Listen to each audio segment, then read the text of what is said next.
周姑娘，我出咗世之後呢，我媽咪就辭咗份工，全你喺屋企照顧我，帶我去唔同嘅地方做治療。我今日能夠康復呢，都係因為佢嘅不離不棄嘅照顧。我喺照顧同埋治療上嘅開支都非常之大，我嘅覆診好多，兒科啦、腦科、骨科、腸胃科、基因科等等，覆診一大堆，醫療上面嘅支出就越嚟越沉重。我媽媽近日咧聽聞咧醫院有一個叫做醫療費用豁免計劃，目的係減輕低收入家庭嘅負擔，係咪真係㗎？當然係真㗎啦，其實呢個計劃一直都有。有個好消息話你知，就係喺2026年開始啦，香港嘅公立醫院咧係大幅咁放寬咗醫療咧減免費用呢個嘅機制嘅上額嘅，為合資格嘅人士每年醫療支出咧嘅免費額提升到1萬蚊一年為上限，但係唔包括呢個自費藥物嘅喎。咁有咩申請資格啊？申請嘅時候會有家庭收入同埋資產嘅審查嘅。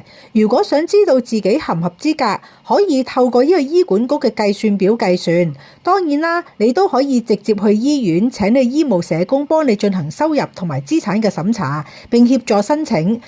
除咗醫務社工之外咧，你都可以去到呢一個家庭服務處揾社工幫手嘅。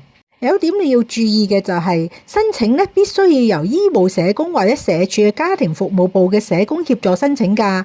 一般嘅社工，例如學校社工咧，只能夠提供呢個資訊俾你。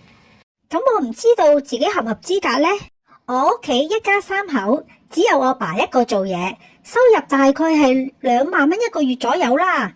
嗱，根據家庭收入中位數計算，3名嘅家庭嘅收入係29,700蚊，咁就可以獲得全額嘅減免。如果係39,600蚊嘅話咧，就可以得到部分嘅減免。而資產方面咧，一般嘅3名家庭係514000蚊。如果有1個老人家嘅話咧，咁淨資產就可以去到682000蚊啦。如果有2個老人家嘅話咧，咁資產淨值咧甚至可以去到85萬添啊！聽完你咁講之後，我可以確定我屋企一定可以申請啦。多謝晒你嘅分享啊！有咗呢個醫療嘅資助，我屋企嘅經濟負擔咧又可以進一步減輕啦。